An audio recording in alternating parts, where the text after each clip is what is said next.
If you've made it this far, give yourself a big pat on the back. Kudos to you. 10 days of whole food eating.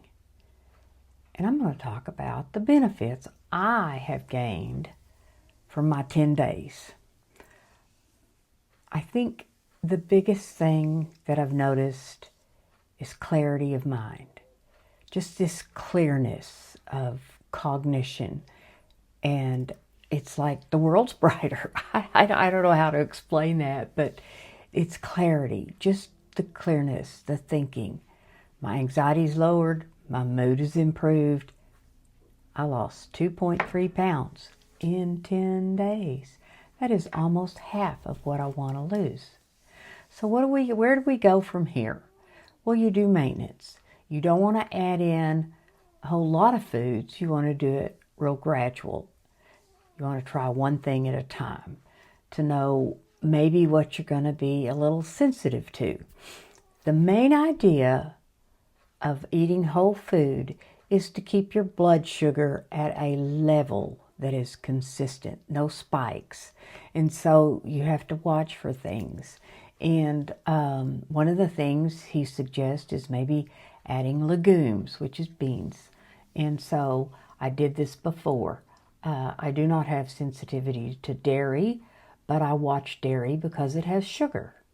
And so I do eat a yogurt that's high in protein, has 1 gram of sugar per serving. And I eat that with blueberries and walnuts. Another thing that you can add in is sweet potato. And I don't like to add a whole lot of sweet potato. It's not necessarily my favorite, but it's a treat every once in a while. And I'll eat about a half a sweet potato. Some other things that you can add in, I like complex carbs. Brown rice is one of them. Now, one of the things, a little trick that I learned about rice and pasta is if you cook it beforehand, store it in the refrigerator for 24 hours, and then use it, it changes the composition of it. So it goes from kind of being a simple carb to a complex carb, and eat it in very minimal amounts, and it does not seem to affect or spike my blood sugar or my insulin levels, because I can do that and continue to drop a little bit of weight. The more of that I eat, the less weight I tend to lose. But it's still healthy eating. There are some other things you can add, some fruits like apples, and it's fruits. The fruits that I really like watermelon and cantaloupe, honeydew, grapes, they all spike your blood sugar.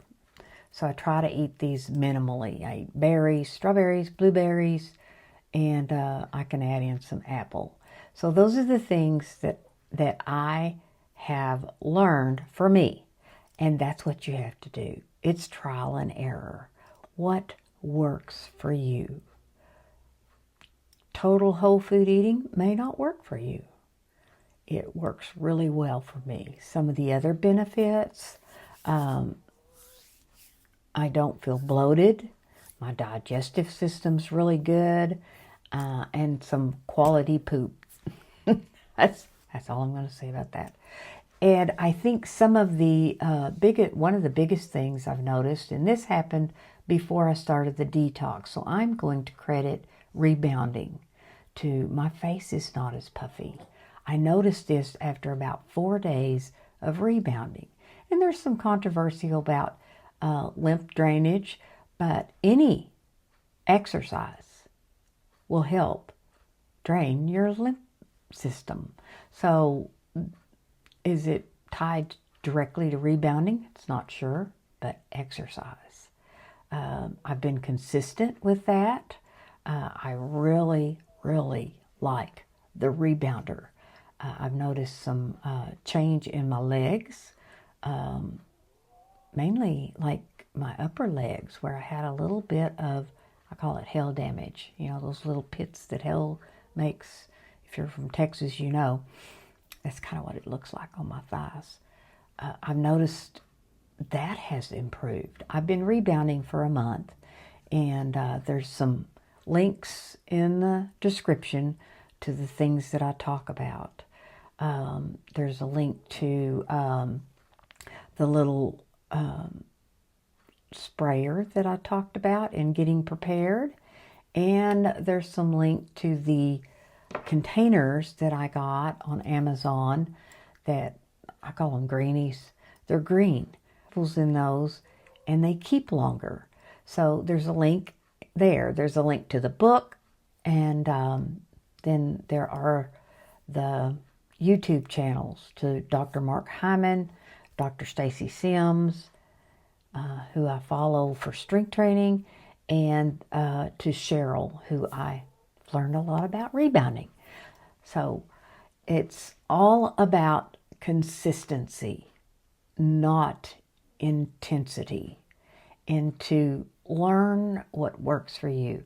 There's so many of the recipes in the book that I don't use, but I made the soup to help me with maintenance. The asparagus soup is the one I made before that I really liked, and then I have batch cooked, which I have quit doing. So yesterday I took and prepared meals in Ziploc bags. I put in what was left of my turkey meatballs. I put a little bit of rice and some green beans, and I Ziplocked them and I froze them. So I have 3 of those meals. And then today I'm going to cook some chicken, and I'm going to do up some of those meals with some vegetables because it makes it easy. It's like I'm designing my life so that I can have some success, because I really want to continue to eat like this, not only to lose the other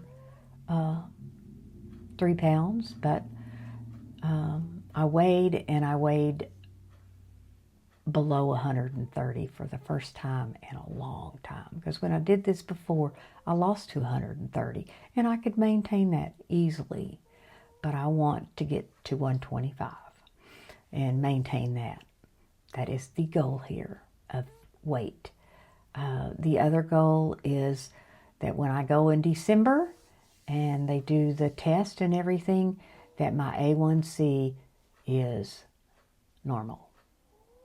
My blood pressure is better.